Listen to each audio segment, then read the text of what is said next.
Hello, welcome to another Mental Health Monday here on Even Tacos Fall Apart. I am super excited to have y'all here today. Thank you for tuning in. We are going to be talking today about grief and loss, and I am joined by Karen Taylor. Karen, thank you so much for taking the time to sit down with me today. So excited to be here for this conversation. I think it's going to be a good one. And grief and loss is something that, we all really experience in our lives. It's kind of unavoidable. So I hope that this conversation is one that who are here and listening and watching are interested in. If you have any questions while we are here, I'm going to open up a question queue, and you are welcome to ask questions in the chat while we're live, and we'll get them addressed. But thank you guys so much for tuning in. Karen brings more than 2 decades of corporate experience, along with a deeply personal story that reshaped her entire path. After losing her sister in a devastating fire, Karen became a certified rapid transformational therapy practitioner and grief educator. She now helps people move through grief in a way that's not just about coping, but about rediscovering themselves and finding meaning after everything changes. Karen's work challenges the idea that time heals all wounds and instead offers a powerful, personalized approach to healing that honors pain while helping people step into what they are becoming. I am, like I said, really looking forward to this conversation, and I hope that it gives everyone both insight and also maybe a little hope if you've ever struggled with grief or loss, which I really do think that probably all of us have. And I have a couple of social links and resource links for you guys already. So I'm going to go ahead and pop those into the chat. But if you are looking to connect with Karen, feel free to pop over to her website. There's a free resources website as well. And then there's LinkedIn and TikTok too. So make sure you go and connect with her, engage with some of her content, and yeah, all of that. So Karen, thank you so much. I am, like I said, really looking forward to this conversation.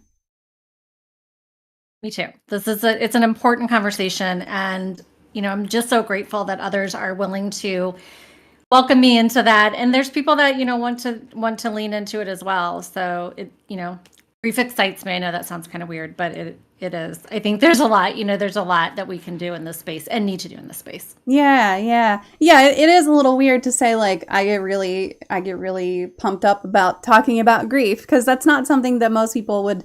You don't say the word grief and then you're like, yay. Right. Yeah. And, very exciting just from the standpoint of there's a lot of outdated materials and models and thoughts around grief. So I think the excitement comes from what I know is the opportunity for us to embrace kind of a modernized approach to grief, which is going to help tremendously in the processing of something that is it's unavoidable. Yeah. Can you share a little bit about what led you to becoming a grief educator and a therapy practitioner?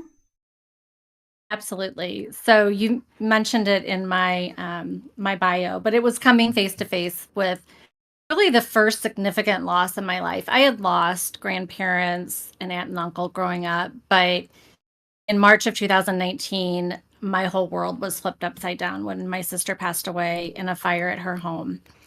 And when they say that life can change in an instant, I firmly understand what that means, because that's what happened. Life was one way on March 3rd, and it was completely different on March 4th for my entire family. I never thought I would be a grief educator or a grief transformation coach. That's not what I dreamed of when I was a little girl. But life, has a way of showing you, what you're supposed to be doing and what you're meant for on this earth, and this certainly is my purpose in this world. So, as I started to try to, figure out how to heal from a loss of this magnitude, two things became very apparent to me. One is we live in a very grief illiterate society, and a lot of the materials, like I mentioned, the models are just outdated. They don't really reflect the experience that many of us are going through, which leads us to feeling like we're doing grief wrong.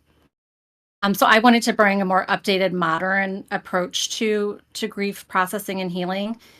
And the second thing is that my understanding is how grief changes you. I mean, Mm. it changes you on so many different levels. And I think the thing that was most surprising to me was how much this became about rediscovering who I was.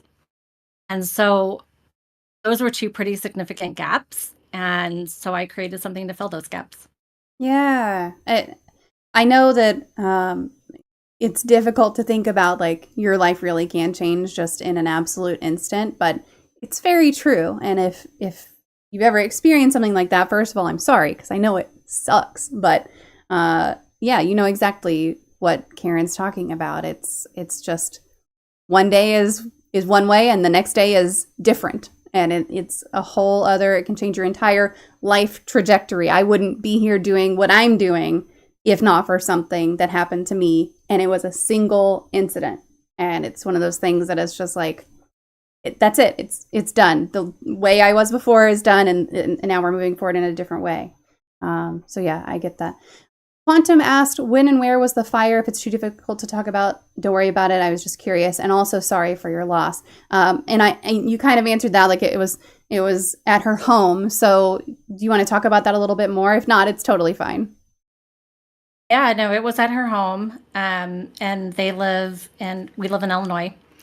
And I got two phone calls that night, actually. The first was from my mom saying that there was a fire at their home and they couldn't find my sister. And Mm. I served the role in my family as kind of the fixer and the one that would be the neutral, calming, voice of calm when things happened. My mom, my sister would get kind of, frantic about things, and I was always the one to come in and just be calm about things. And so when I was talking to my mom, I'm like, she's probably shopping, everything's fine. She's okay. But there was something in my heart that I knew it wasn't okay because my Mm. son was studying that night. I remember he was at Starbucks studying, and I called him. I said, "You need to come home." There was just a part of me that knew. And then the second phone call I got was from my brother-in-law, and I heard him say the words, "There was a fire and Christy didn't make it." But the next thing I said was, "But she's okay, right?" Mm. So that was my first introduction to shock. Had never experienced shock before, so I didn't know what that looked like or felt like. But um, yeah, they lost their home. My brother-in-law and my niece and nephew walked away that night with no home Oh, and losing their mom and his wife. So it was extremely devastating on every level. yeah. Yeah, absolutely. That's so tough. That's so tough. Like from your perspective of losing someone, but then from their perspective also, like it's just the ripple effect of that loss is massive, even if it doesn't seem like that to people who aren't in your family. It's like it touches every person who's in there in that situation. Absolutely.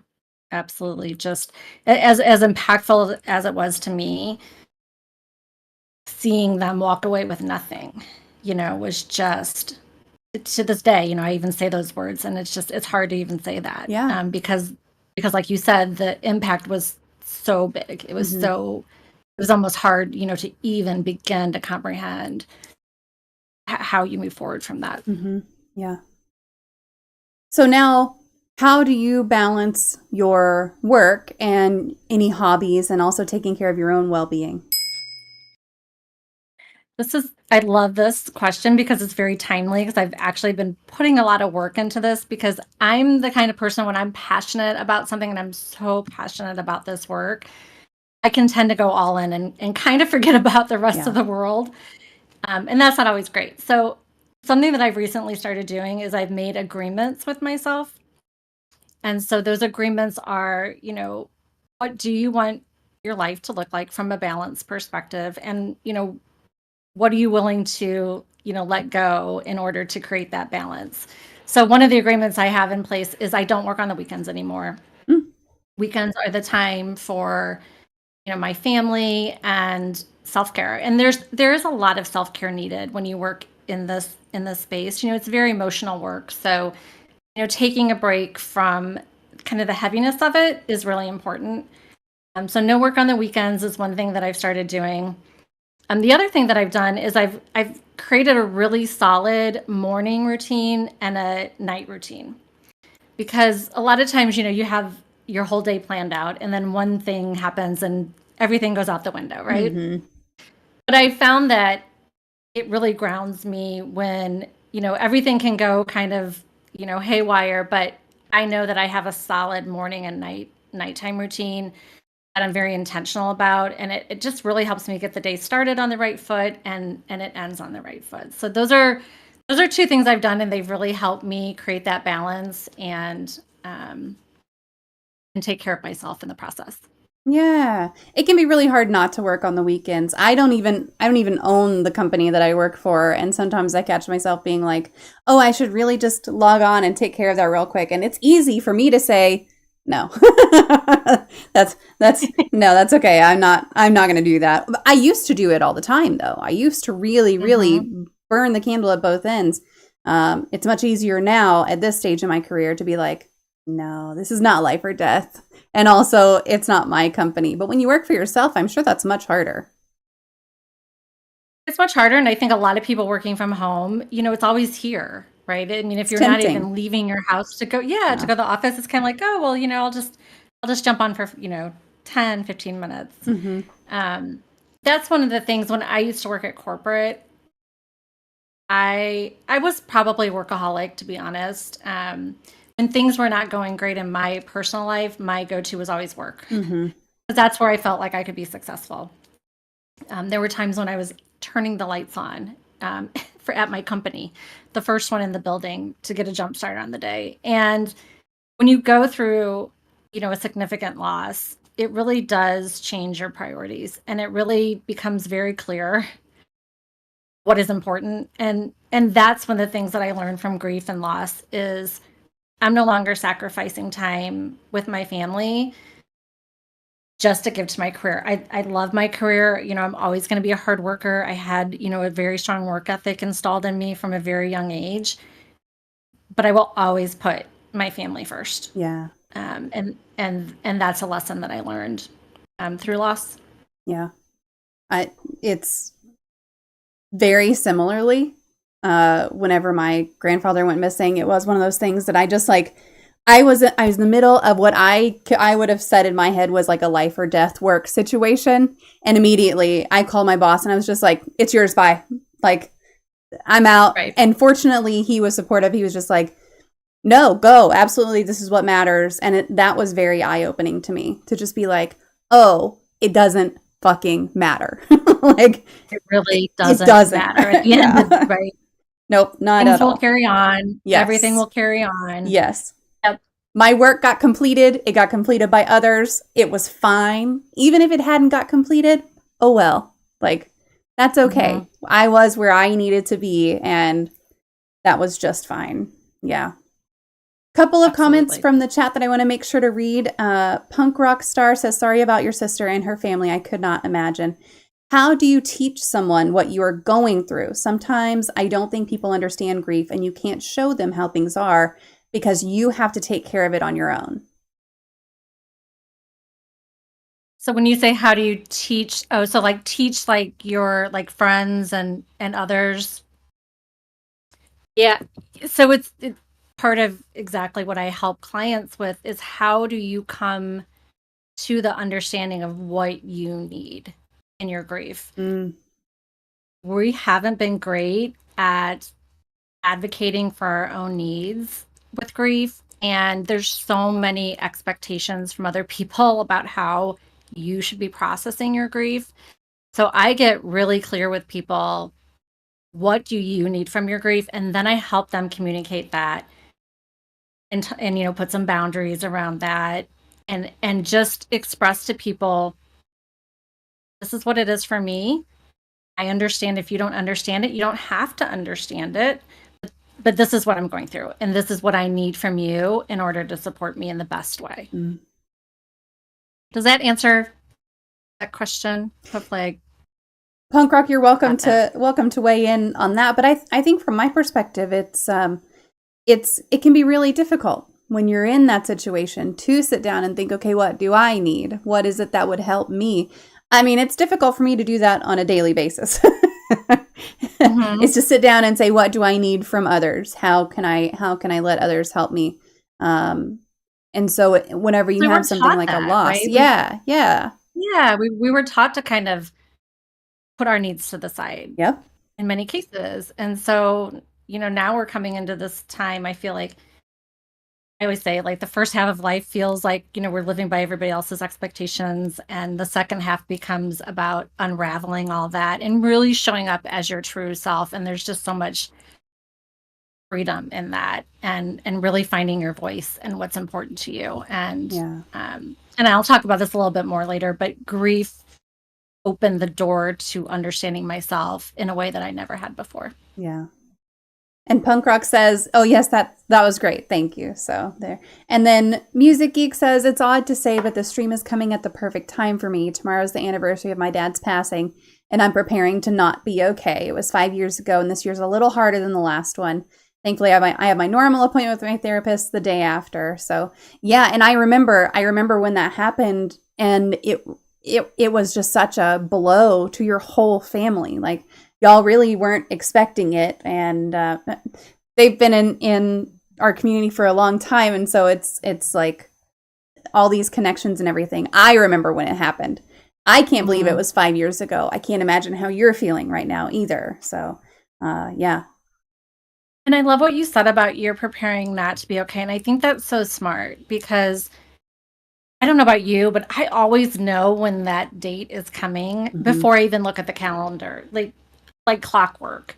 I get super emotional. Things start to impact me in a different way, and then I look and I'm like, oh, right, of course. yeah, Um, but to say that, right, just to acknowledge, like, it's not going to be a great day. It's going to be really hard, and that's okay. yeah, And I love that you're giving yourself that permission. yeah. I have the same thing. It's so weird. I have the same thing happen to me because I'll be doing just fine, going about my day, and then I'm like, oh, why am I so irritated today, or why am I so emotional today? And sometimes it takes me a couple of days before I realize what it was and what was going on. And it was that date was creeping closer. And there's a couple of big dates in my life that do that. One of them's in December, and one of them is in March. And it's just like, oh, why am I feeling like this? What's going on in my body? And then Mhm. once that realization hits me, I'm like, oh, I'm not going crazy. Right, right. There's a reason for this, and Yes. the body keeps the score. Right? There's a very Yep. well known book, by that title, and it's so true. Your body knows before you kind of mentally connect it. Yep.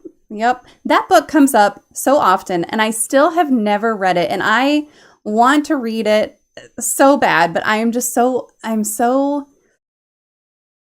am not very disciplined at keeping up with nonfiction books and reading them, but I really should pick that one up because the number of times that it comes up on this show is just wild. And it's It's a absolutely dense true. book.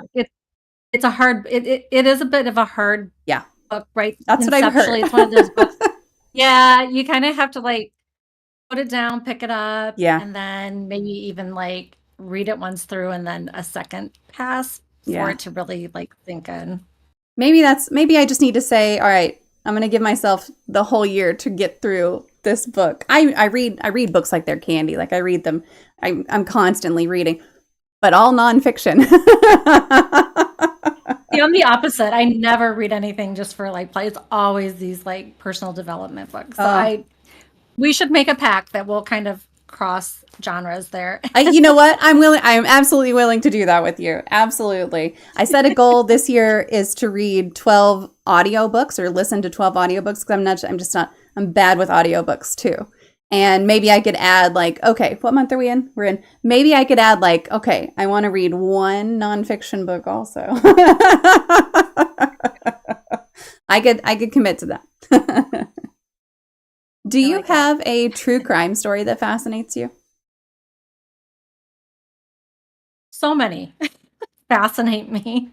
I will admit, when I, end the night and I want to relax, I turn on true crime. Hmm? That is the way that I wind things down. Um, So the one I think that sticks out to me the most is Lacey Peterson. Oh. And I think it's because it's the first time that this question really came into my mind, and it's been repeated so many times as I've watched other, Datelines or documentaries about this. And it's the question that, you hear the story and you think murder was the best solution that you could come to when somebody was going through like all the challenges and what was going on in their life, and then murder was really the best option.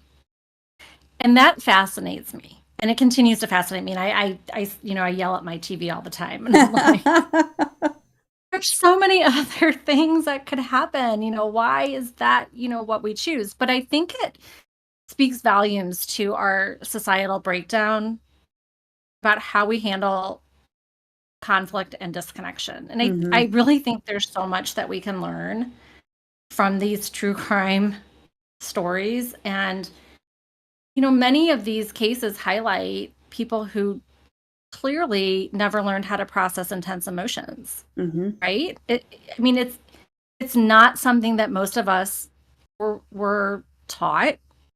It wasn't really talked about. There was no framework given to us. It wasn't role modeled. So now we're adults and, living in adult worlds of messiness, and we don't know how to navigate that in a healthy and constructive way, right? Because anger and fighting isn't, on its own. It's not the end all, right? There's a lot of, goodness that can come from having healthy disagreements with people and holding different opinions, right? And learning from, different perspectives. Like, that's not bad, but we haven't been taught that. We see someone's got a different, viewpoint than us, and one way is right and one way is wrong. And then we like dig in and we have to defend and protect, because it all becomes very much about our identity. So yeah, that's what I find fascinating about this. I think there's a lot that we can learn as a society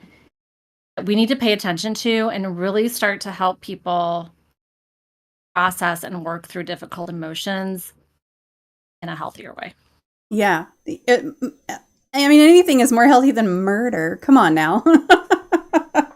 There are so many other ways that you can do that. But my 18-year-old and I both share kind of this fascination with true crime. And every time Netflix comes out with a new documentary on something, it's like, I know within a couple of weeks it's going to be up on the TV while I'm working, or he's going to want to sit and watch it or whatever. But it's really interesting to me to sit and watch those with him, or he'll watch one that I've watched before, and then we'll kind of talk about it and be like, I can't believe the police are this way. And it really sparked some different conversations that I don't remember having with my parents ever. And now I'm having like these conversations with my kid about true crime and how to move through life sometimes. And it's really kind of eye-opening of like, oh, why did he murder her? Like, what was going on? And let's talk about how we can make sure not to ever let you get there. Because you can really take it and kind of be like, how did you get there? How did you get to that point in your mind and in your willingness to do these awful things? How did you get there in life? And so it's really interesting to kind of have those discussions with your kid, which now he's an adult, but only technically, okay? Still in your mind. Yes. He'll always be my baby. He knows that. Like, he already knows that he'll always be my baby, just like my youngest knows he'll always be my baby. But yeah, it's like, okay, you're an adult, and now you can kind of think, oh, and especially some of these ones. What was the one where she was living out of her van with her boyfriend and they were traveling? Oh, Gabby? Yeah, Petito. Yes, that's the one. Oh. So we were watching that one, and it's like, they're so young. I don't remember how old, but they're like, it can't be more than like early 20s. Early 20s. Yeah, early and 20s. It's like, okay, this person is only a couple of years older than you. And look what happened. in their life, So yeah, it's always fascinating to me. But we're not taught. There's a lot of That things one we're really not made taught. me, yeah. And that it really does open up, like you said, some really thought-provoking Mm-hmm. conversations. And with the Gabby Patino one, I thought, the parents that covered it up, and I'm like, what would I do? Yes. Like, how would I handle that? Like, I know I wouldn't do that, but like, how do you come to Mm-hmm. grips with something of that magnitude? But I Yeah. think it's, there clearly needs to be, we need to be better as a society Mm-hmm. about, you know, not breeding silence and isolation and shame when Yeah. things go wrong, and letting people know, like, it's okay to be messy, and that's what being human is, and being authentic, and talking to people about, the realness of what you're going through. Like, Mm-hmm. there's a solution. Trust me, there's going to be a solution that people can get behind and stand behind. And there may be some consequences, but it'll be better than the inevitable murder charge, because it Yeah. always seems to usually come back, right? Yeah. Yeah. Yeah, it does. Oh, my kids know if they commit some sort of crazy crime, I will always love them. I will also always turn them in. we've had You have, we've right? had Like, those how do you really conversations. Yeah, that? no, there's going to be Absolutely. you don't call mom to help you cover up a major crime. Like that's not how Right. that's going to go. I'm going to help you. I'm Yep. going to help you turn yourself in a way that is going to be safe for you to do so, and that's what you can expect from me. Same. Same. Let's Oh, just be clear. yes. Yeah. Yeah. But I will of course always love them. But yes, Yes. I've had that conversation with Unconditional. both of them actually already, even though my 11-year-old's probably a little too young. But so, getting to the topic tonight of grief and loss, what's one thing you wish everyone understood about grief? One thing I wish everybody understood is that our lives would be easier and more enriched if we made friends with our grief, Mm, instead of avoiding it, instead of pushing it away, because it's not going anywhere. As we get older, the losses we experience just increase. And if we knew that this was something that, we weren't taught growing up, right? We weren't modeled this, it wasn't talked about, and we knew that we were going to continue to experience it over and over and over again. Wouldn't we want to, wouldn't it make sense to lean in and to really understand, like, how to experience grief, how to talk about it, how to ask for what we need, how to help others and support others in their grief, and to get really curious about what grief can teach us, because it is one of our greatest teachers hmm if we allow it. I think that's something that not very many people are. They're going to hear, like, make friends with your grief, and they're going to go, what? It's definitely not something that comes up very often that I've seen, at least, for Yeah, folks. it's not a conventional, right, Hmm. approach, but it's one that's been learned, that, Yeah. I see it all the time, and I read comments, hundreds and hundreds of comments, and talk to so many people who are suffering in their grief.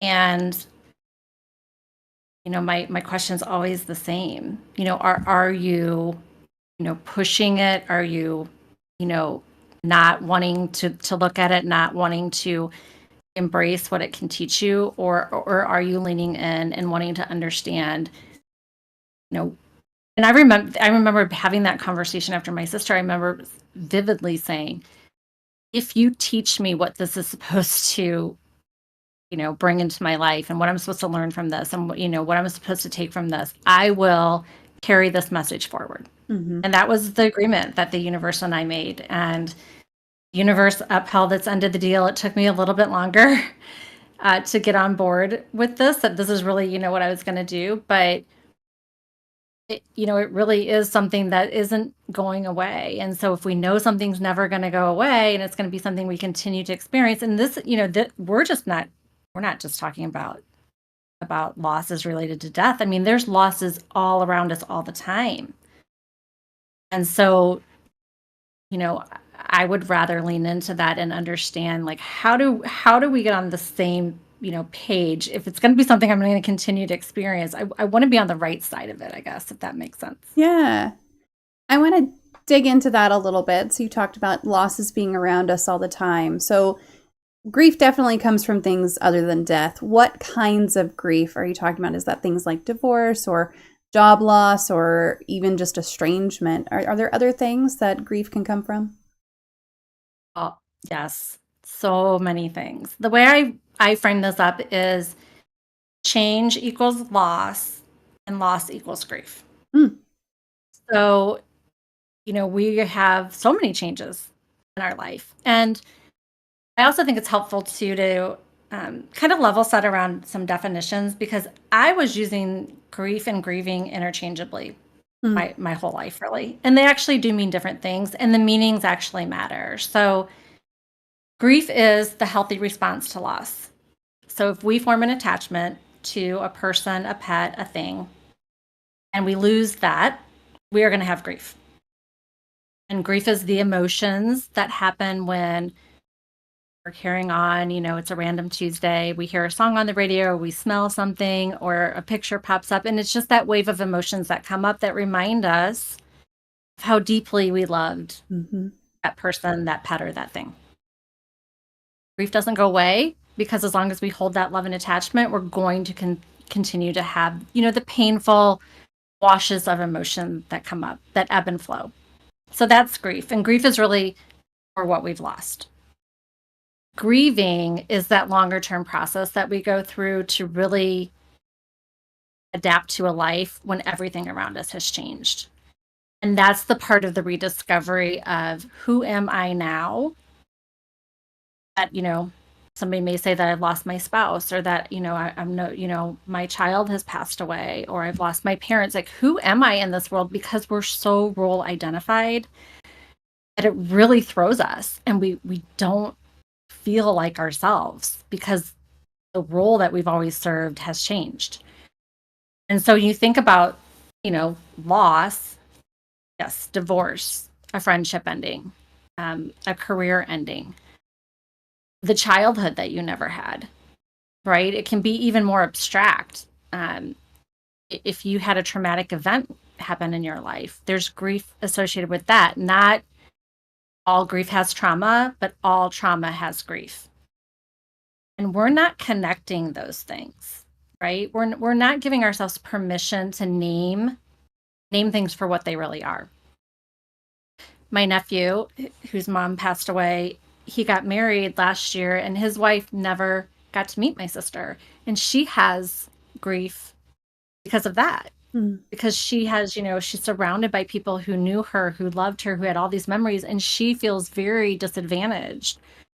She never got to meet my sister. So there's so many different types of losses and there's so many different categories of grief. And I think we've kind of, jumble them all together. And it really helps when we can separate things out and call things what they are, because then it gives us the permission to actually lean into it and to process it. Yeah. Was there a single moment where you realized that grief support really needed to be done differently, at least for you? Yes. I think it was, after my sister passed away, and so many people experience this. There's so much support right after Yeah. the loss, right? I mean, everybody is contacting you, people are dropping off food, there's just people around.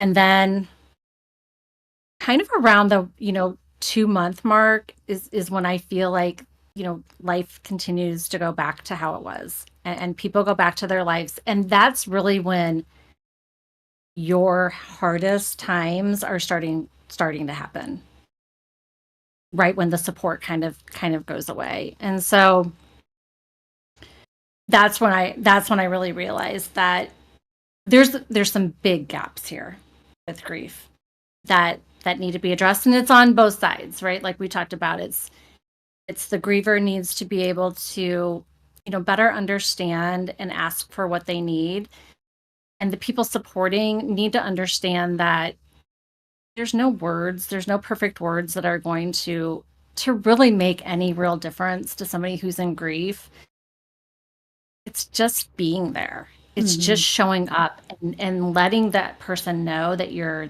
there. And on both sides, we're we're not there.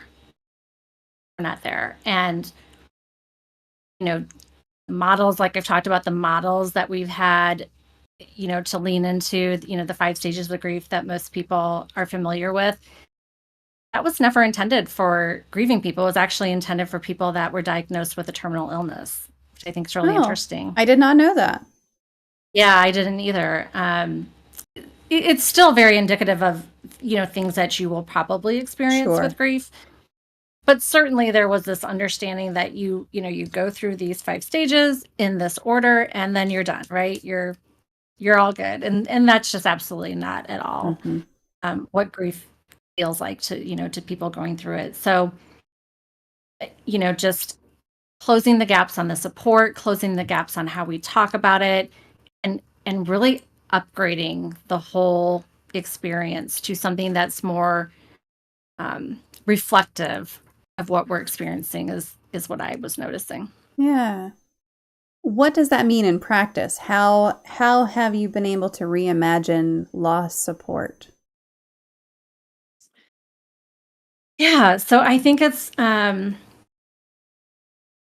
again, it's that two-sided coin, right? It's getting, I probably sound like a broken record, but I think, it's just so important to really recognize that, again, people think like they have to come up with the perfect words, and that's not what people in grieving want. They want you to be there. Yeah. They just want you to know that you're there. No perfect words are needed. And it's to ask for what we need. I remember after my dad passed away in September, I was sitting on my couch. That was my routine. I would get up in the morning and I would grab my pillow and I would go down on my couch and I would lay on my couch and I would lay there until I went to bed. And that's what I did for 2 months. And there was a time when I was laying there and I was getting resentful to my fiance because he wasn't picking up on what I needed. And then I remembered it's my responsibility. I have some ownership in this to go to him and explain to him what I need. And that's what I did. And I said, listen, here's what I need. It was 3 things. I said, we need to carve out some time each week that we can talk about my dad. I just want to, talk about memories. I want you to ask about him. I just kind of want to talk about how I'm doing with this grief process. So 1 is some dedicated time. 2, I need a lot of hugs. Like, if we're passing in the kitchen, just give me a hug because I probably need it. And then 3, don't make me feel like I'm broken. Like, please just never make me feel like I'm broken. And the further we got away from the date of his loss, the more important that became. Because it just comes, right? Just last week, there was a day when I was in a bad mood and I didn't want to be around anybody. And all I have to say to him now is, I'm having a grief day. And he knows what that means. And he's like, got it. And so he gives me my space. And it's just, you can't quite even articulate how much it can change the experience for not only the person going through the grief, but for those wanting to support. Because the truth is most people in our life, they love us, right? They love us. They want to support us. They're just so uncomfortable with their own emotions around this. And it brings up the thoughts of their own mortality, which is not something that most people, really want to spend a whole lot of time thinking about. And the truth is that, we're not great at witnessing other people in pain and not wanting to fix it. Yeah. Our first kind of order of business is, let me make this better for you. Yep. And you can't with grief. It's not a fixable situation. And so reimagining it to me is letting it be what it needs to be and letting that be okay. There is no one way. And when I work with clients, I do have a framework that I walk people through that incorporate some of the, the kind of the major gates that you walk through on a grief journey, but everyone is different. And so you have to meet people where they are in grief and do that really without expectations, without judgment, just compassion, because this is something we're all going to go through. And if we can really show up for others in a very loving and compassionate way, others will show up for us that way, and we'll normalize this experience instead of keeping it at arm's length, keeping it in the shadows, and shaming people for how they experience this, because it's a normal reaction to loss. Mm-hmm. You talked about kind of naming the 3 things that you needed, and one of them was hugs. And this came up the other day with my 11-year-old, and I had read something that said, you need 8 hugs. Every human needs 8 hugs every day. Not necessarily from the same person, but just 8 hugs in a day to really feel like they are well connected and loved, essentially. And so we were talking about, how many hugs do you think you get in a day? And I'm over here like, I know it's way more than 8. Don't even try, because I know it's way more than 8. He's like, I don't know, 4. So we started counting the hugs, and it was like, no, you get way more just naturally throughout the day than you even realized. He's a big hugger. I am also a big hugger. We're very touchy-feely all the time. But my oldest isn't. And it's like, I don't know. I think everybody has a unique need that if you're not communicating that to other people, my 11-year-old absolutely needs many hugs. And if when he first experiences grief, he's going to need way more than he usually does. My 18-year-old he's not really a hugger that much. He'll take a hug, but I mean, it's just not necessarily his thing. So he might need way less hugs, or he might need to communicate, hey, I need more hugs right now. But that's going to have to be an intentional choice on his part. So how do you, especially with kids, how do you teach them that? How do you teach them to identify what they need in that moment? Communicating it is maybe a whole other thing, because communication for a kid can be really hard, especially an 18-year-old who's too cool for school and all of that, too cool for parents especially. But how do you teach them to identify what they need? Yeah, it's really part of, when I work with people in this process, this is why I say kind of the biggest surprise, but the biggest gift to me was this journey that I went on to discover myself. Because we wear masks, right? And we, we have been wearing masks way before COVID happened. And we've been shutting down the true essence of, who we are, to appease other people, to fit in, to feel like we belong. And so I, routinely, with my kids, or, even when I'm working with clients, you have to start to know yourself on the deepest levels, because you can't come up with those needs until you do that. I mean, this really is part of the work. And I named my company Atmology because it means the study of one's true self. And I couldn't think of a better name to describe the experience that I actually went through. I didn't know that that's what this grief journey was going to be about. I thought it was just going to be about processing the pain from loss. And it became knowing myself, knowing what feels right, what feels wrong, knowing that, I'm an introvert, and what does that mean, right? Beyond the labels of it. Like, what does it really mean? What does it mean when you live with an extrovert? How does that communication need to happen, right? It's about getting super clear on who I am, what matters to me, what my values are. And I know, talking to a child, the conversation has to be altered, right? Because, we're not really talking about values and things like that. But, there are levels where, your kids can, if they're open to it, start to express to you. When you think about yourself, take the roles off, right? If you don't think about it in terms of I'm a son or a daughter, or a student, or a friend, like, how would you describe yourself? Like, what words would you use to convey to somebody else how you feel about yourself, kind of the true essence of yourself. And so that's what it takes. It takes that really that introspection to know that I like this, I don't care for this, right? Mm. And that's okay. Like, it's okay that your son isn't a huge hugger, right? That's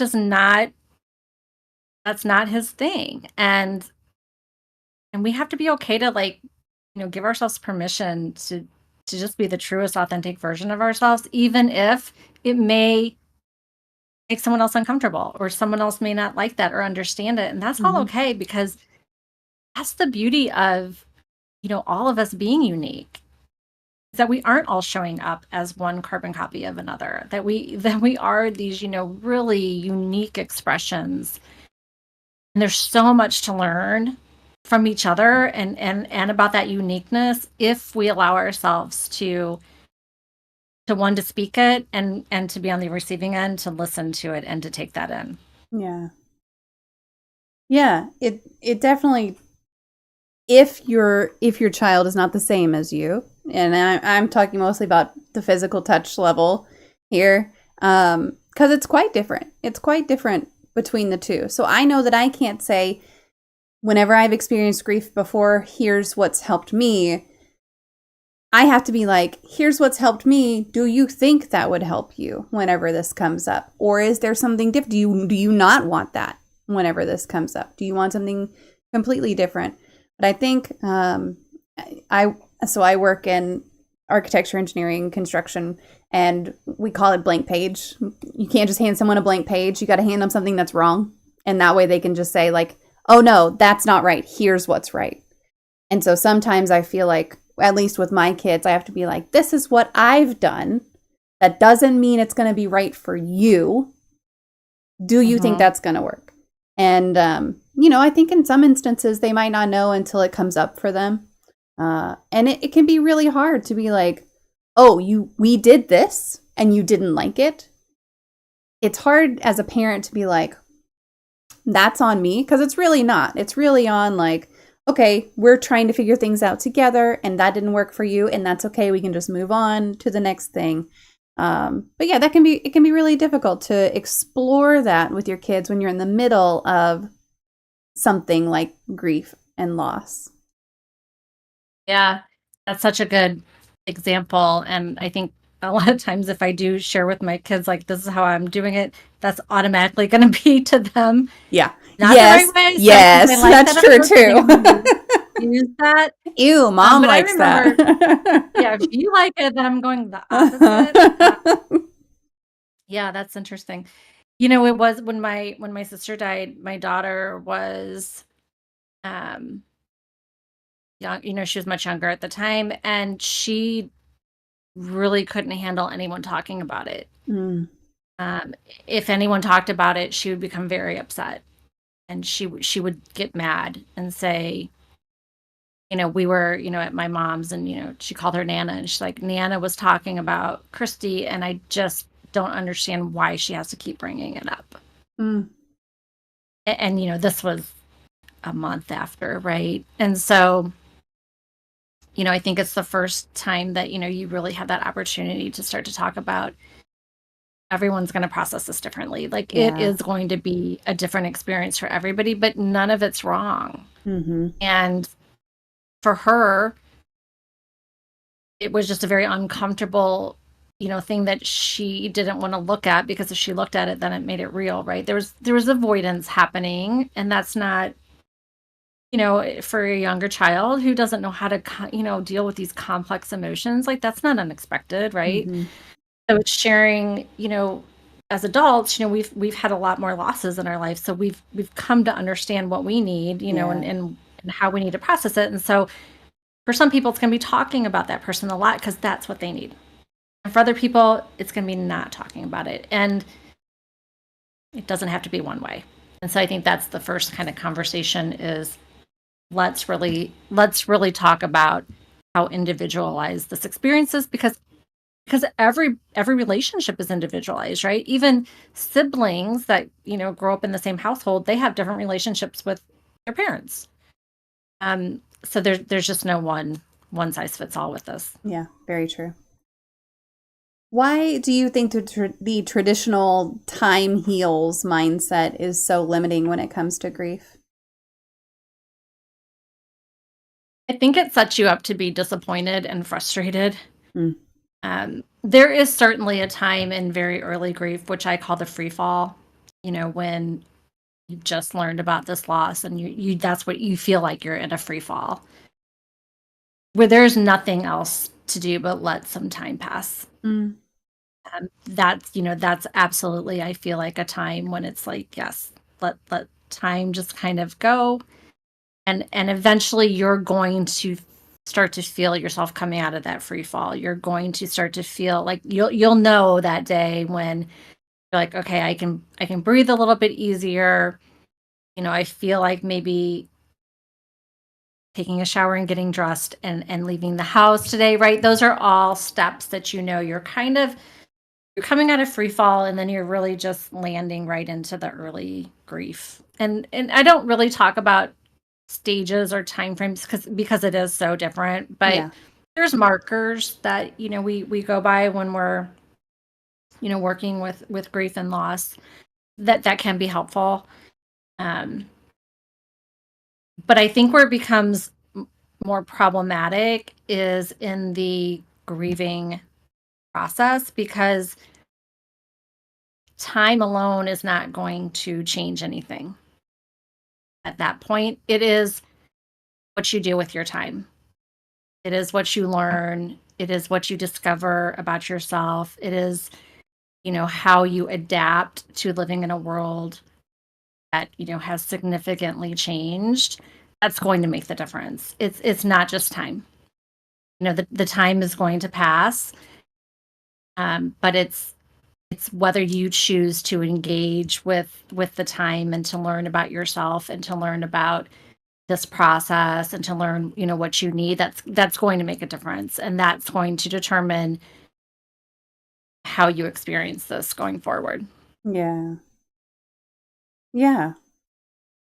Can grief resurface even years later? And when it does, how should someone handle that? It absolutely will resurface, because grief is, if we kind of go back to that definition, grief is the part that's not going to end, right? It's going to continue as long as we hold that love and attachment. We are going to continue to experience grief, so you should expect it to resurface, absolutely. And there's no way to know when it's going to happen.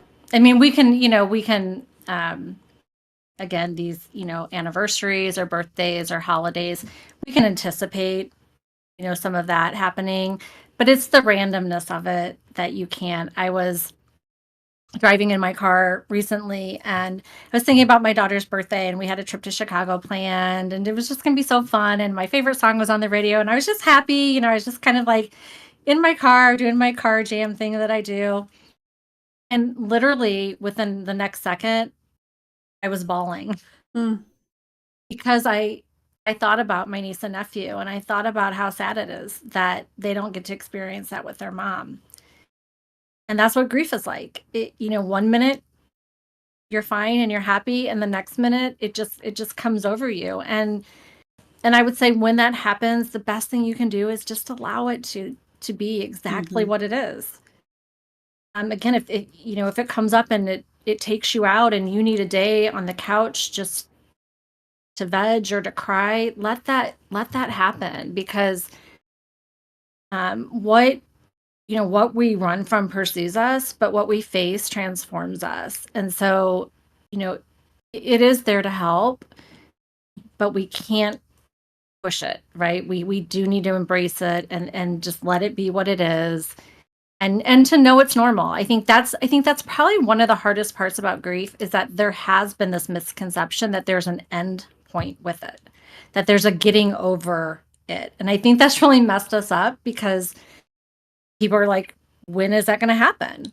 Right? When is that time coming? And when it doesn't, then they feel again like, oh, I'm doing it wrong, right? I mean, we're always turning things back onto us. So definitions really, really matter in grief and loss. And just knowing that, it grief doesn't end. I think with, you do have to look at it a little bit situationally, right? Because with divorce, you're probably not carrying that love and attachment forward with you. So there is probably going to be an ending point with that, right? But maybe not from like the hopes and dreams piece of it, right? I mean, I remember after I got divorced, it wasn't grief over the relationship ending. It was grief over all those things that I thought were going to happen for us Mm-hmm. in life. So it takes a little bit of a different form, but it will resurface. And I think if the sooner that we can kind of understand that and have some kind of agreement on that, I think we can handle, we're going to handle that better, because we're not going to expect it to be different than that. Yeah.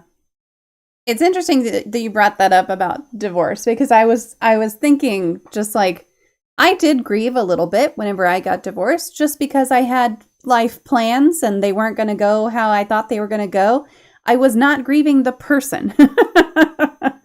And I don't think I ever had I mean, there were some things that happened that, and I do think that I grieved who I thought the person was. I grieved the idea that I was having in my head.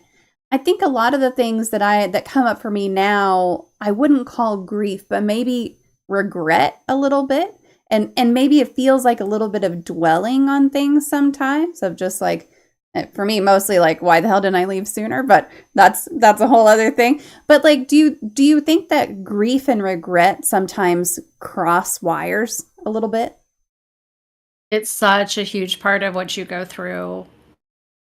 And there's 6 needs of grieving. They're not stages, but they're needs, and you can't skip them.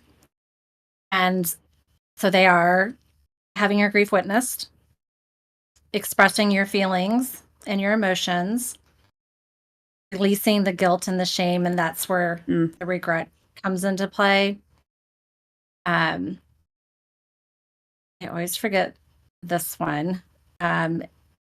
Integrating the pain and the love, finding meaning, and I'm going to come back to the other one. I think like 90% of grief work is about releasing the regret and the shame that we feel. Because our mind hates uncertainty. Yeah. It truly, it's the worst thing for our mind, is to be uncertain and in that state of uncertainty. So our mind would rather put us in a place of blame, because it gives some illusion of control. Interesting. And so, right? Fascinating. And that made so much sense to me when I learned that, because countless nights, and everybody who has gone through this knows what I'm talking about.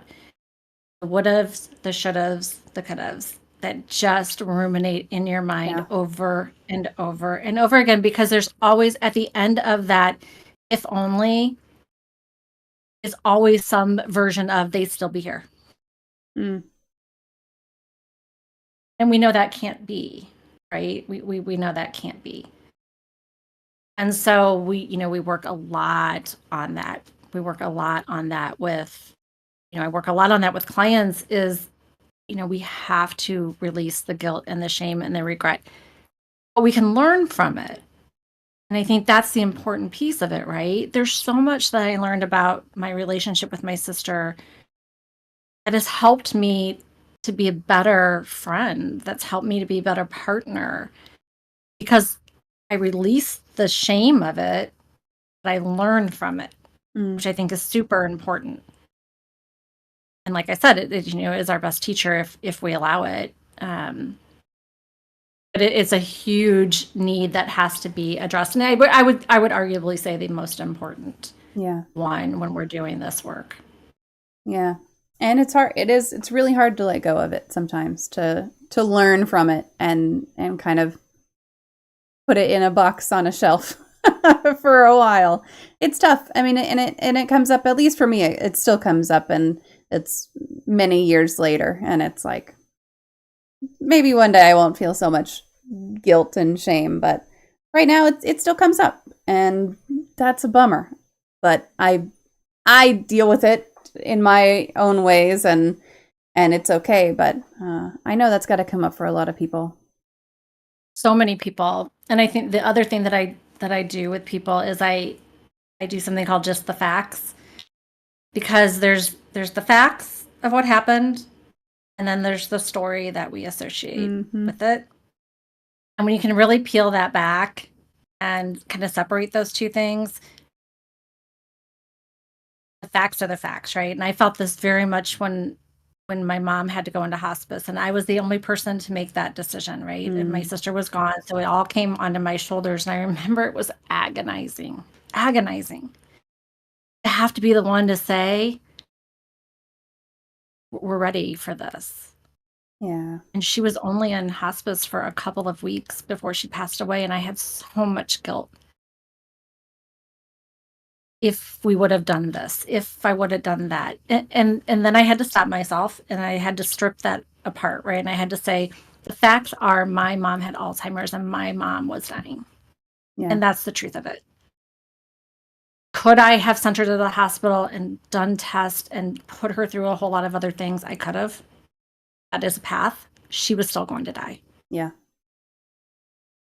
And then I started to see that the decision, as hard as it was actually a gift. It was a gift to her to get to pass in a very peaceful, comfortable way, around the people that she had come to know and love, that loved her. They loved my mom at her assisted living facility versus being in a sterile hospital environment, right? So once you can give yourself just a bit of grace and separate out those two things, it's always the story. It's always the Mm-hmm. story that keeps us in that mode. So just it takes some separating out, and then you're like, okay, here's the truth, here's the facts, and here's the story. Yeah. It's funny you say that because my mother and I were just talking. My grandmother was in the hospital. She's in a rehab facility now, but she's in the hospital, and we didn't think she was going to make it. But because of that, we were kind of all gathered around in her hospital room and talking about things. And we were talking about when my peepaw died, and he was in hospice care, but they did hospice at home, and he lived for 2 weeks. And it was like he went into hospice. Everyone had a chance to come say goodbye. He was lucid most of the time when people would come and say goodbye, and then he died. And my mom was like, "That's how I want to go. I want to have a week or two to say goodbye to everyone, and then I want to be gone." that is all. But yeah, it's and the folks who are making those decisions, they're doing the absolute best. I am sure you did your absolute best with the information you had at the time. And that's all that can ever be asked of anyone. Right. Right. And again, we think the decision is what caused the death instead of really realizing people are dying, Yeah. right? And that's going to happen. Yeah. We put so much on us as Mm-hmm. the cause, and that's really truly usually not the case. Yeah. Rose is here and says, "How is everyone?" I'm doing great, Rose. Thank you for asking. Appreciate you being here. And also says, "I'm still grieving the loss of my father, who I never met because he died when I was 11 months old." That's a different kind of hard, for sure. So hard. So difficult. Absolutely. And that's that's that's so hard because you can't even kind of go through we had these memories, right? And we Yeah. had this to hold on to.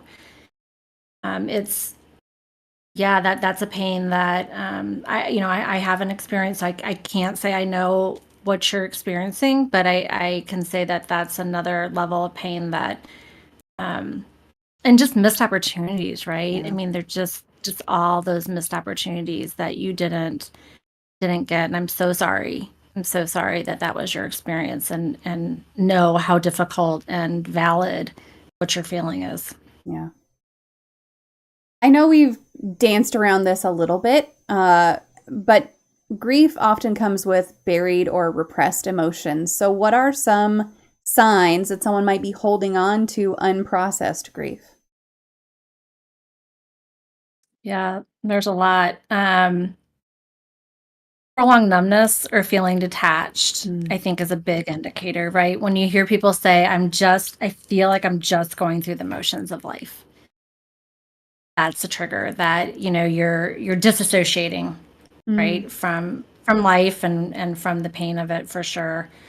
Um, when things happen that normally may just irritate us a little bit, sometimes, it would create this overreaction.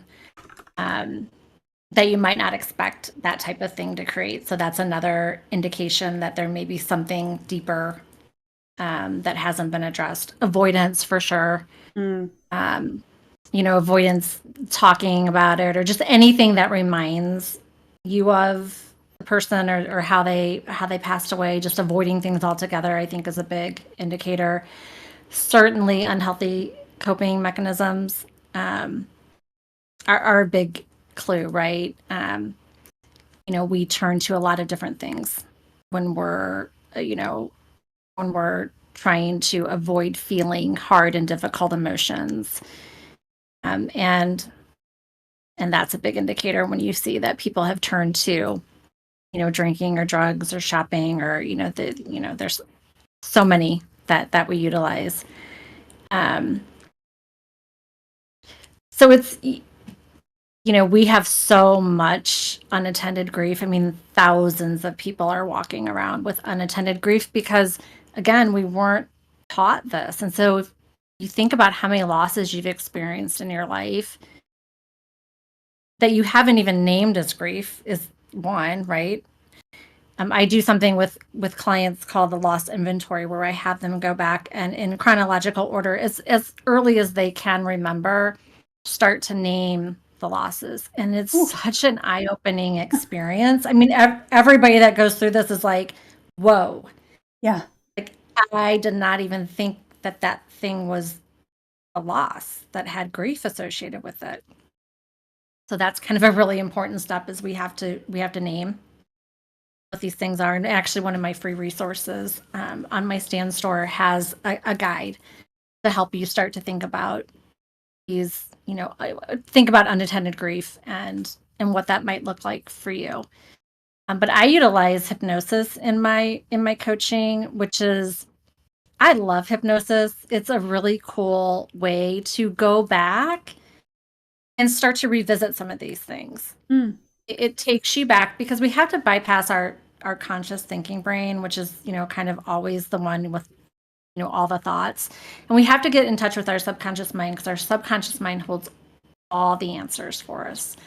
It's our belief systems, it's our memories, it's the meaning that we've made from things. And so often what happened in our past is we had an experience that had big emotions that we didn't know how to process. And so we kind of just shut that part down. And we're like, we don't want to look at that thing again. Or we made assumptions about what that meant. And those assumptions became our belief systems. And our belief systems are our identity. And it's all now how we show up in life. And there's so much to learn from going back. And I utilize hypnosis in a couple different ways to go back and review and revisit. We're not reliving it. You can't go back and relive something that's already happened. It's done, right? But we're revisiting it, and we're talking about what that experience was, and then we're talking about, like, what did you take from that? Like, what were the beliefs or assumptions that you took from that? And it's always so different than the truth, right? I mean, it's just eye-opening for people to do this. And I also utilize it to help with symptoms that people are experiencing. So many symptoms that come with grief. Sleeplessness is a big one that people experience. Not being able to eat or overeating. Just the anxiety and the stress that's related to all of this. So hypnosis really helps to rewire us and our thought patterns to replace that with something that's more beneficial, more empowering for us. So it's kind of a cool modality that I use, but that really helps to. And I always tell clients, we have to go backwards before we go forwards. Let's go back and attend to this once and for all, and free ourselves from it, liberate ourselves from it, and now we have a clear path towards healing, because when you don't heal the stuff from the past, it does not go away. Mm-hmm. It absolutely does not go away. And what happens keeps coming back up with each new loss that you have. So it makes the new loss even that much more complicated and hard to get through. Also stacks up and causes lots of really impactful things to our body, to our relationships. It doesn't manifest in a very healthy way at all.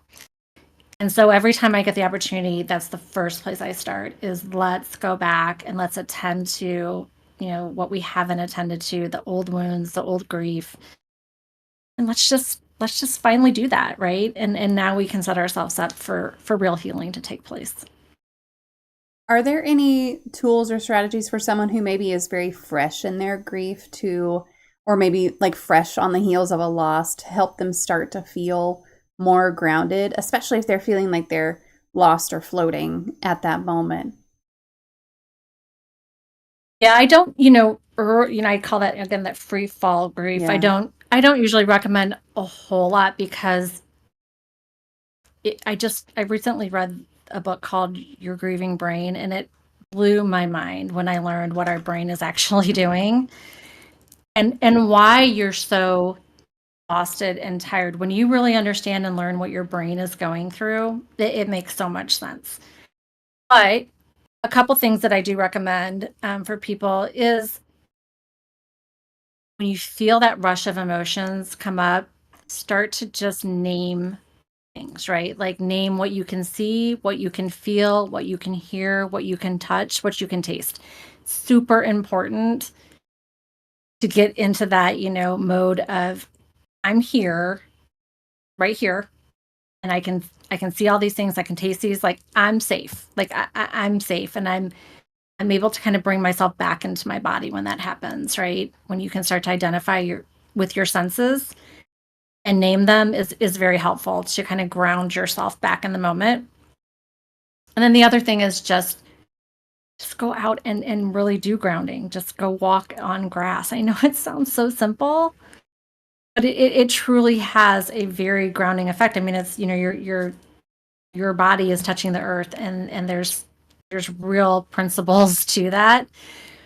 And so that's an easy thing that people can do. Just, get out. Hopefully it's sunny out and you can get some sunshine and just, connect with, the ground and the earth, or go for a walk if you feel up for it. Walking healed me, honestly. I had no idea that such a simple thing would be so healing for me, but there's something about nature. Nature is very healing, and being out in nature, there's something to that. And then just the forward movement, right? Just putting one foot in front of the other it signals your body like I'm taking some steps forward, and that was very helpful too. So getting in touch with your senses and walking and just being out with the earth, I think, is my kind of initial easy steps that people can typically do even in that kind of free fall stage of grief. Yeah.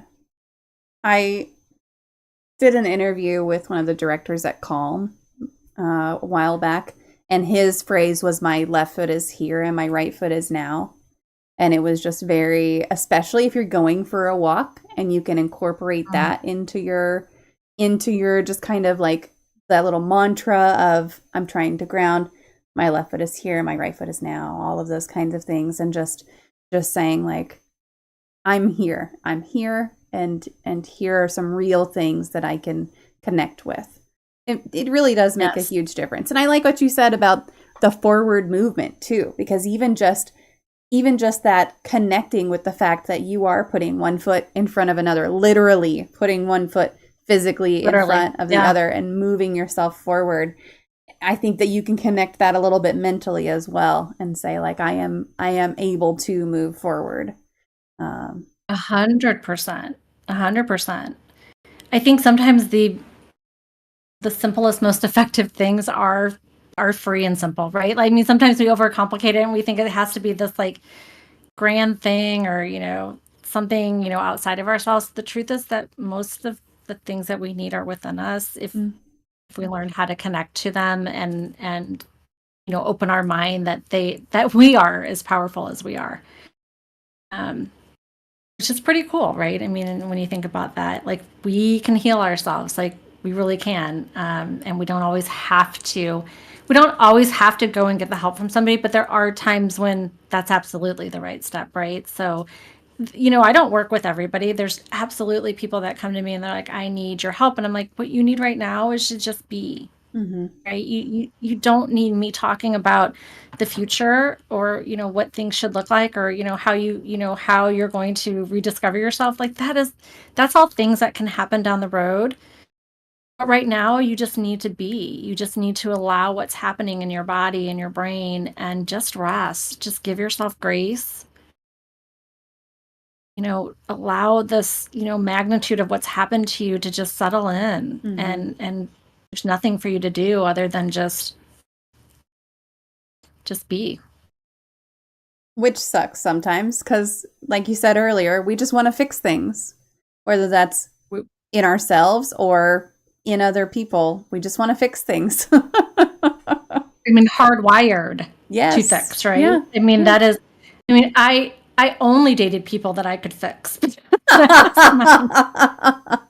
It was a requirement, apparently. Yeah, I mean, if that's the role that you took on, it's a very different, shift from that you have to retrain yourself to say there is nothing to fix here. There's nothing to fix. There's nothing to do. It's just allowing. And I think allowing is often, right, just the hardest part. Not controlling anything. And that's another thing that we all struggle with, is control. And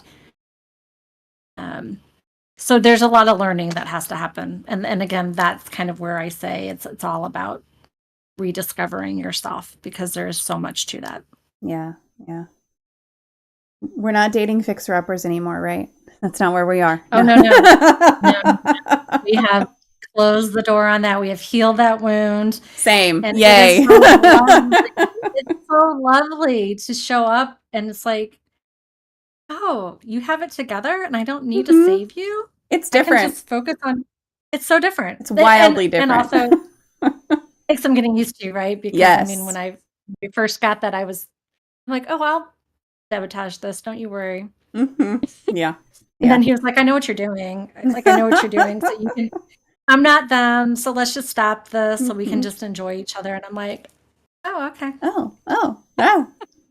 Make it easy then, why don't you? Great. Make everything make sense, why don't you? Yeah, it's very refreshing. It's very nice. Yes. I'm going to catch up on chat a little bit here. So Rose said, I feel like it's my fault my father passed away because he did something to me, so my mother left him. So I'm the reason my mother left him. He didn't do anything physical, but he threatened it, and one slip could have resulted in me dying. And that's rough. That's rough to process. I felt that in my heart. Yeah. I felt that in my heart. And I think that, I think it goes back to the facts and the story, right? And I think, it would be helpful to really peel that apart.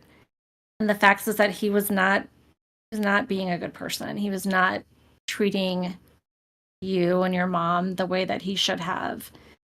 And he made those decisions, right? He made those choices. And there are consequences to those. And letting yourself off the hook and really separating yourself from that story, I think would be helpful to go through, because I think you'll see that that squarely landed in his actions. Yeah. And none of that was in your control. None of that was in your sphere of control whatsoever. So it's, not at all. That wasn't something that you had any say over. You were 11 months old, you said? Like, that's not it. Yeah. But that's hard. That is hard to cope with. And I would definitely encourage you to bring that up in therapy for sure. Just so that you can start to work out. We were talking about feelings of guilt and shame earlier, and it's definitely one of those things that you gotta deal with. And what did you say earlier? The things that you run from pursue you, and the things you face Days transform you. I love that.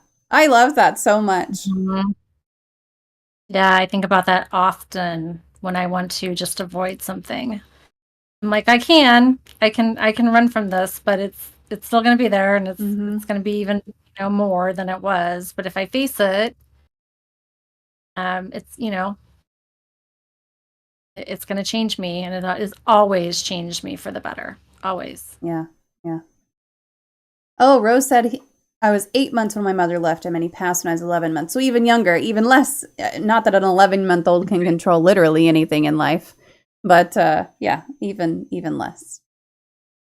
And again, remember, your mind is doing this because it wants to create some kind of certainty around what happened. When we don't know what happened, our mind will just put the blames directly onto us. And so just know that that's probably what's happening here too. Yeah. And that you can have that conversation with your mind that I'm an adult now, right? And I know, and I have a better understanding of things, so we don't need to do that anymore, Hmm. right? We don't need to continue to do that. I mean, feel like I talk to myself all the time, but in a conscious way. But it takes us kind of having those heart to hearts with ourselves, and to say there's parts of us that want to protect us. And it goes back to a long time ago when we needed protecting, Yeah. when things were scary and dangerous, and if you didn't belong in your tribe and you got kicked out of your tribe, there's real danger that you were going to be killed. And that's why belonging is so important to us today. That's why it feels like we're dying when someone rejects us, right? You've had that feeling before. That's that old programming that's still in place, where we have to now step in and say, hi, fear. Thank you. I do need you when there's real fear in my life. Please don't, abandon me totally. I still need you if there's, a serial killer on the loose, like, protect me, but don't need you to protect me from just the everyday things, or to put blame on me where it's just uncertainty. Like Yeah. like let's not do that. What advice would you give to someone who feels stuck in their grief and doesn't know how to maybe take the next step? So I go back to a models that I think work.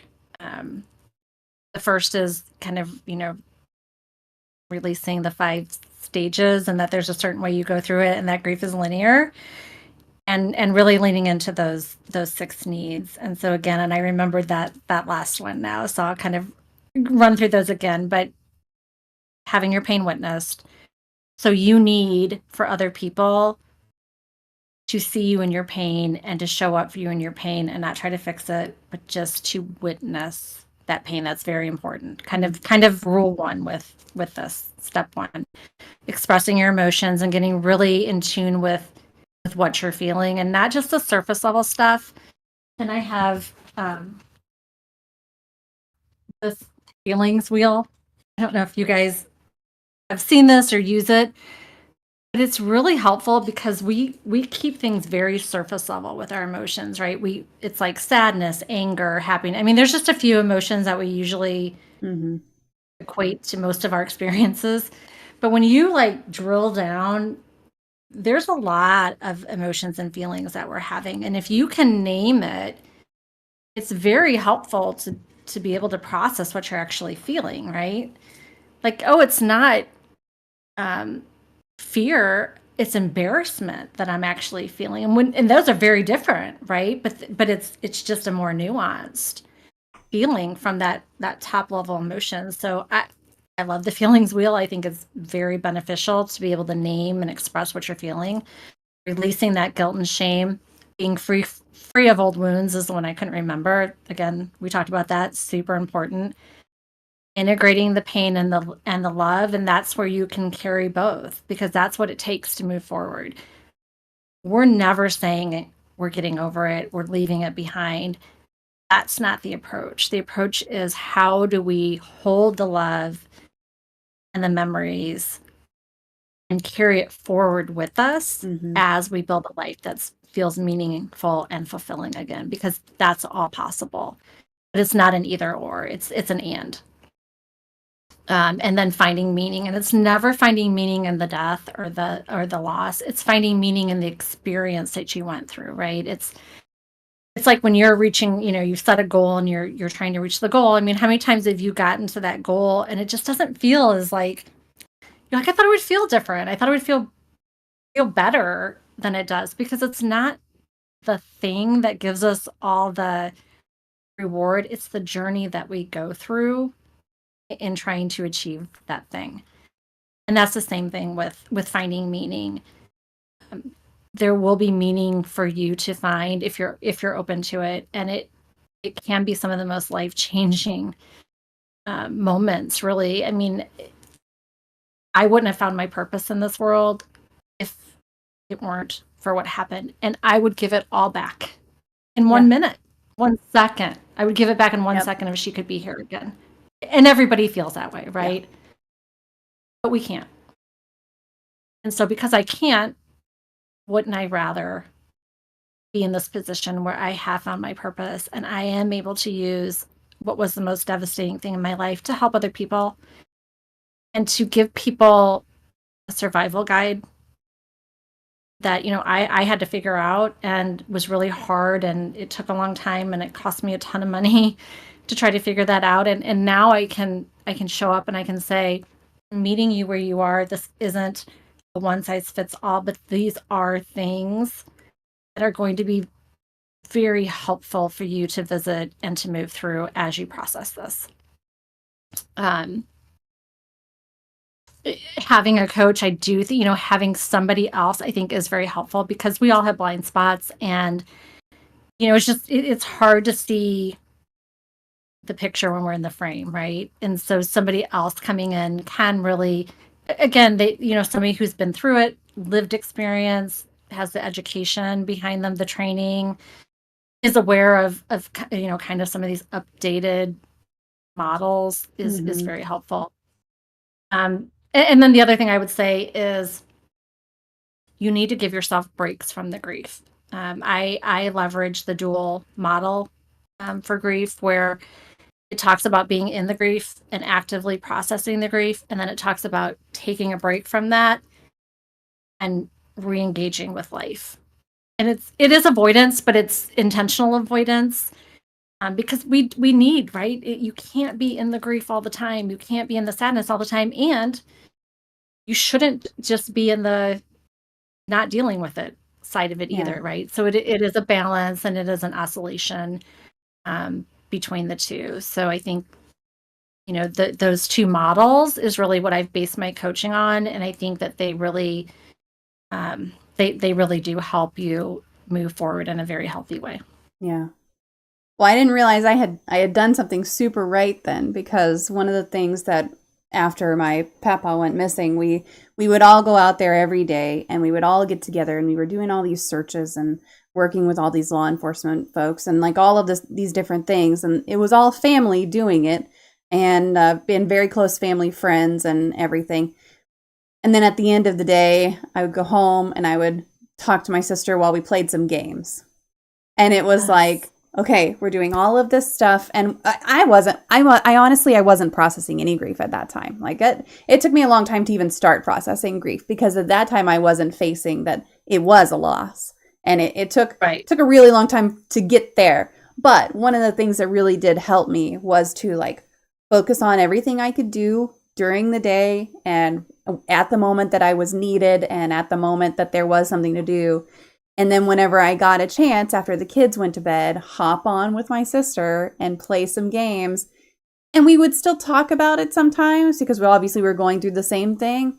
So we would still talk about it sometimes, but mostly we were just like, let's play some games. And at that time we were like playing Ark, and it was very much get in there and hunt these dinosaurs. And like, that's what we were doing. So it was very nice to just have that little bit of, let's disconnect. We're going to just think about this over here. And it's not reality necessarily, but it's a temporary respite in the day.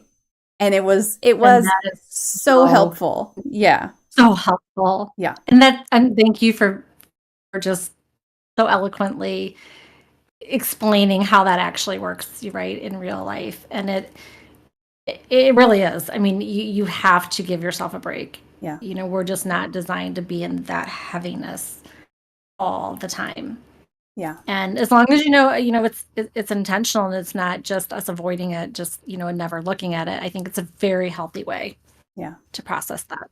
Yeah, and it wasn't playing games all day long. it Right. was a couple of hours and not even every day of the week, and it was needed, and it brought my sister and I way closer together, which was a side benefit to all of it. It was just a really nice relationship that came out of that was a relationship before but was stronger on the other side of it. So, yeah, having something where you can disconnect temporarily, at least for me, it was super helpful. 100%. 100%. And I also teach clients, we're going to dedicate time in our day to do that grief work where we're going to really intentionally think about that person, and we're going to be, the feelings, whatever comes up, we're going to allow for all of that. And that's a scheduled part of the day. Yeah. Because when you do it intentionally, it's much different than it just coming up, right? Mm-hmm. And kind of taking you off guard. And so our brain is going through so much. We have to retrain our brain with new patterns about where this person is in space and time. Mm-hmm. Because when we lose somebody, our brain does not understand that somebody that we still love so much wouldn't be here physically. Yeah. That's why you can pick up your phone a year later to go to text somebody that logically isn't here. Mm-hmm. And then you're like, am I going crazy? Am I going crazy? You're not going crazy. That's your brain having to remap and rewire years of data. Yeah. It just implodes the whole mapping system. And so this intentional time helps your brain say, and gives that message to your brain, I still love this person and they're not here physically. So we don't have to yearn for them and think they're going to walk through the door. Like, we have to help our brain understand that. And it's fascinating to me how this works. But there's intentionality that really is going to help you move through this in a way that, I just feel it's healthy, and it's going to give you just some lightness to this. Mm-hmm. It can be really hard, though, to set those boundaries of I'm going to have this time set aside, or I'm going to get a little distraction in my day, and to have self-compassion and say, I need a little bit of distraction, or I need to dedicate some time to grieving. How do you help folks work on that whenever they're in so much pain? Yeah, boundaries are tough because, again, we are held to so many other people's expectations about how Mm-hmm. we should be doing things, and grief is no exception. And in fact, it's worse than grief. There was a study, and I don't remember the name of the organization that did the study, but they surveyed people to see like how long they thought it took people to get through grief, and the average response was 2 weeks. And I'm like, Oh my 2 gosh. weeks? I'm like, That's I don't even know nothing. my name in 2 weeks, right? Like, but it just highlights the misconceptions that there are about grief. And so when we're in pain, we often feel very guilty for standing up for our needs and for doing what we need. And, especially with grief, if we pull back, we think we're going to hurt someone's feelings, or, they're going to think it's rejection. And we have to reframe it. So I help clients reframe that it's not rejection, it's self-protection. And you need that. And it needs to be whatever you need it to be, regardless about how anybody else feels about it. And I talk about boundaries the same way I do in grief or not in grief. Boundaries are there to allow you to have a relationship with somebody else Mm. in a healthy way, right? Because the alternative is, and if you can't respect my boundaries or what I need, then the alternative is I don't have a relationship with you. Right? So I'm trying to maintain this relationship, but it has to be built around what my needs are. And even if that makes you uncomfortable, and even if you don't understand it, like, that's okay. That's okay. But it has to come from doing things on our terms. Yeah. How can friends and family best support someone who's going through a loss without trying to fix it? Just be there.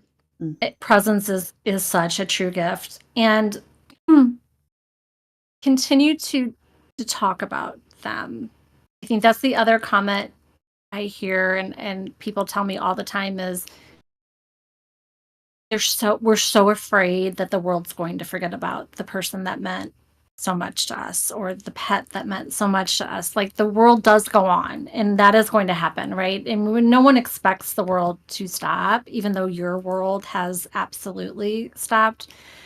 Not that we're expecting that to happen, but we just don't want people to forget about who was most important to us. So bring up that person. And I know, again, everybody handles it differently, but I would say almost everybody says, I want people to ask me about them. I want you to ask me what they were like. And that is so true when people say to me, and it catches me off guard because I'm not expecting it. I'll be talking to someone, they'll be like, I'm so sorry for your loss. And they're like, what was she like? I'm like, what? Like, what was your sister like? And I'm like, thank you. Like, yes, I would love to tell you. And it puts you in this, it changes your whole state.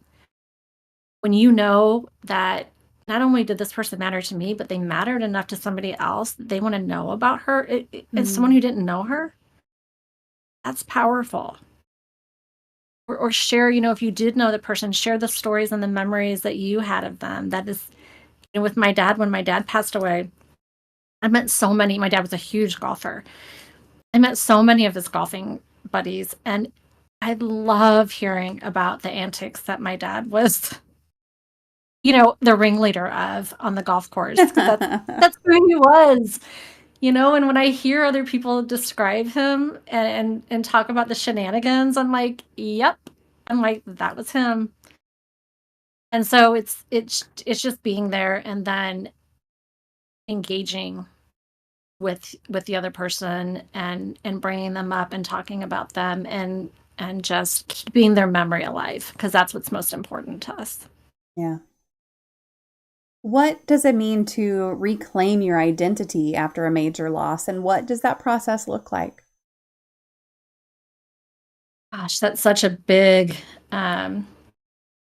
it's such a big part of what I do, and there's a lot to it, but it's essentially, so the way I describe it is it's focusing on the past, the present, and the future.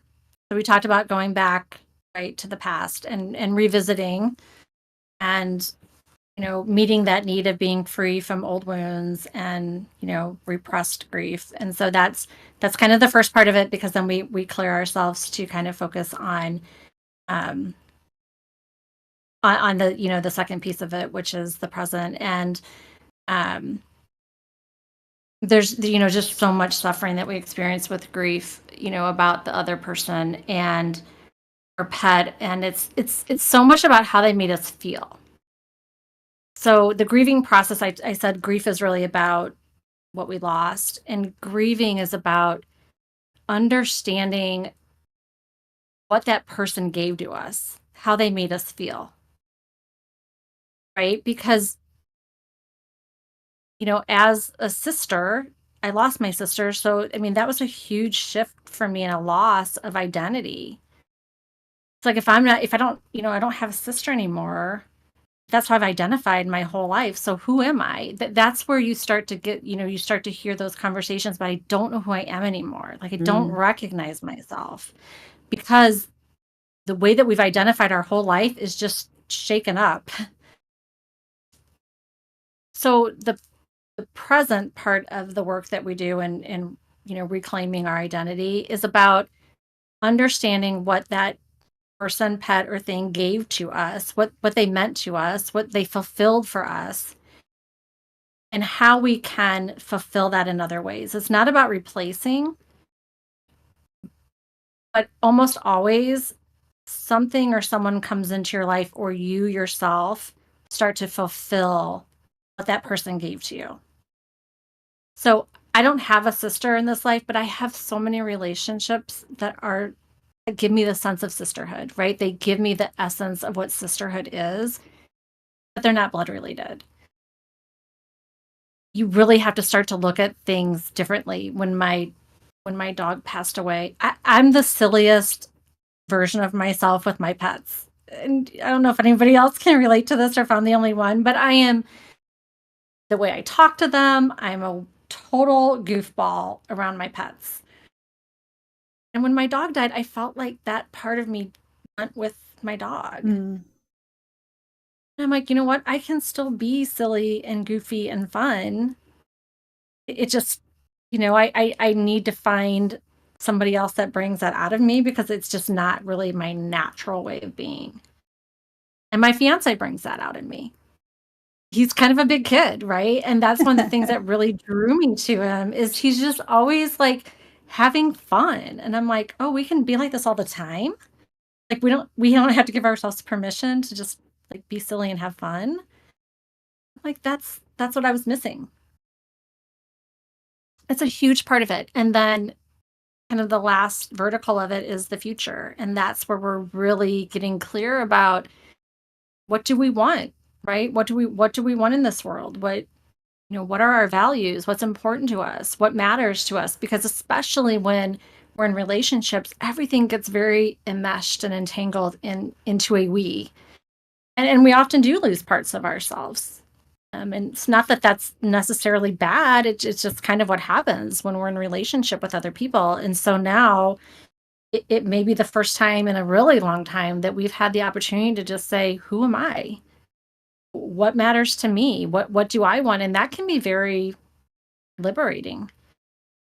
So it's it's all of those things, right? It's the past, it's the present, and it's the future. And it's quite amazing when people go through this program to see where they were when they started and who they are when they end and the transformation that takes place. I'm never not in complete awe. And just like this works. Like, if you ever doubt like what you're doing works and then you just, you see it go, time and time again. And it's a blessing that, I came up with this because I was searching for something that made Mm. sense to me. That's like my superpower is making sense of things, taking a lot of information and pulling out just the most impactful pieces and putting it into end-to-end process and saying, here you go. Like that's my superpower. That's, it comes naturally to me.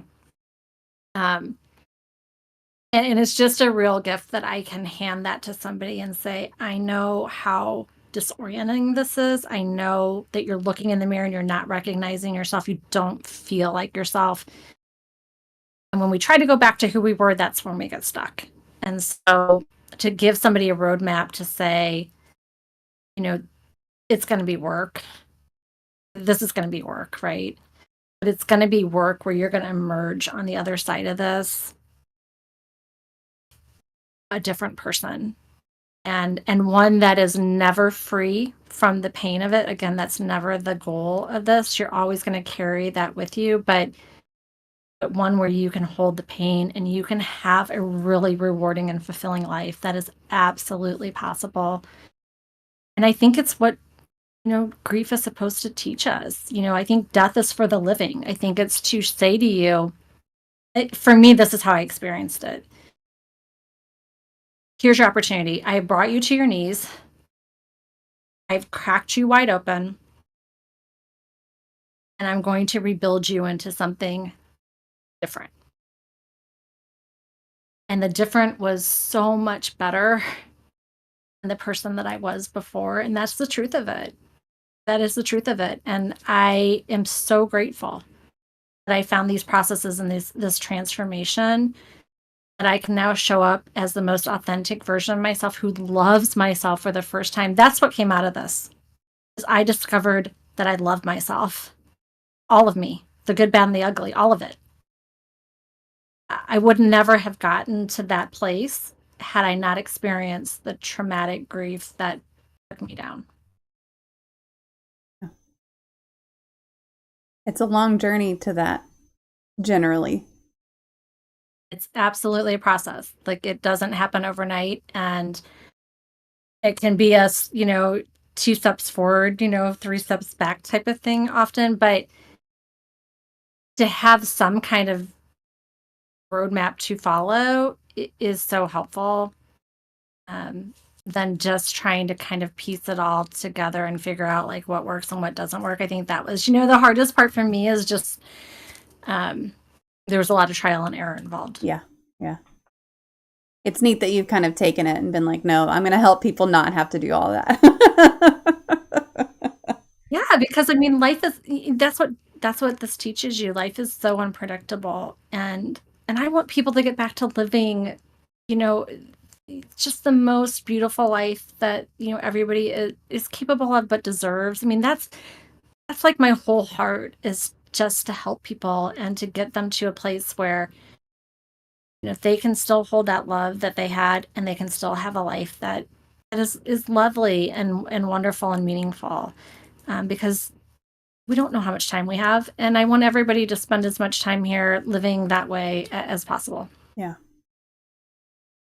Bite Mark would like to know, what is your favorite poem?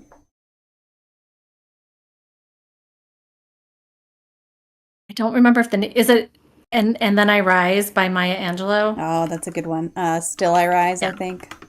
Still I Rise, yeah. Yep, yeah. That is such a power. She is just, whenever anyone asks that question, like, who's one person that you would have dinner with, she's absolutely always at the top of my list. Yeah, she's on there for sure. Yeah, that's a great poem. And it's not super long either. So if anybody hasn't read it, highly recommend going and reading it. And there's a link for you right there in the chat as well. We're coming up on the last couple of questions. So folks who are here in the chat, if you have any other questions, feel free to ask them and we'll make sure to address them. But in the meantime, Karen, what is your favorite life hack? So mine's about food. Shocking for people who know me. When I met my fiance, one of the first things he told me as we were eating at a pizza place was his love for pizza. And I'm saying love, like, this man loves pizza. So we eat a lot of pizza in our house. And so the thing that he taught me is, when you want to reheat your pizza, reheat it in a skillet. Yes. Right? Yes. Game changer. You can't do it in the microwave because it doesn't get it crispy. And if you do it in the oven, it dries it out. But the skillet, it gets the bottom crispy, and the cheese is melty. Yes. I don't remember where I first heard of doing it that way, but I've done it that way for a long time. And every time I'm like, I'm going to reheat some pizza, my kids will be like, can you do mine in the skillet? I'm like, well, I'm doing mine in the skillet, so of course I can. But it does. It makes such a difference. Totally different. And it's like you're eating it, not quite eating it fresh, but it's way closer to fresh. As close. Yes. The closest you can get to fresh, for sure. Yeah. The crust is not tough. It's not chewy. I love it that way. It's wonderful. I'm here for it. It's promoting more carbs in my life. Hell yeah. Yes, please. If you could wave a magic wand and eliminate one common opinion or misconception surrounding mental illness, disabilities, you're talking about mental health, what would it be? To eliminate the judgment around it. To stop projecting onto people that they have complete choice in how they show up. And we don't tell people that have broken a leg to just walk it off. And so this is something that I had to really reconcile with my sister, because my sister did suffer from a lot of mental illness. And at the time, I was not a compassionate person, and I did not understand mental illness as I do today. And so I said those words to her: just be happy. Like, look at your life. Like, look at everything you have, right, from a material standpoint. Like, people would love to have your life. Like, just be happy. And so now I understand that, it's just not a choice. But, the judgment just perpetuates that shame Yeah. and that silence and isolation. And that is not a good combination to have. And so I think the magic wand would help us have a more compassionate, understanding, and supportive culture. And that is what's needed. Absolutely.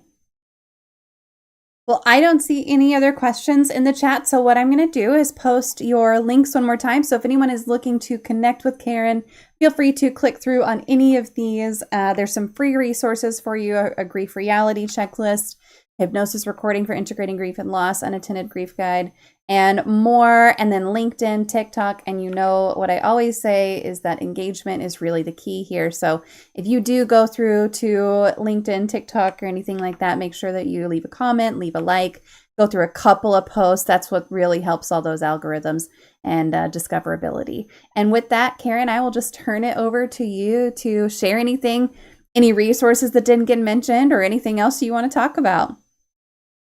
No, I so appreciate the conversation. And again, just the openness and the willingness to talk about this topic that can be heavy. It's not always the topic people are raising their hands. So for everybody that came on, thank you for opening your heart and your mind. And you're the real MVPs here for showing up and wanting to learn about a topic that is not the easiest. So just continue to lean into your grief and embrace it, and for what it's going to teach you, because it's quite the teacher. It's quite the teacher if we allow it. So just blessed to be here, blessed to be able to share this message. Yeah. Thank you, Karen, for joining us today, just for taking the time. I enjoyed this conversation, so I hope that others will as well. But definitely thank you for taking the time out of your evening to join us today. All right, folks, give me just a minute to disconnect with Karen, and I will be right back. Don't go anywhere. Stick around.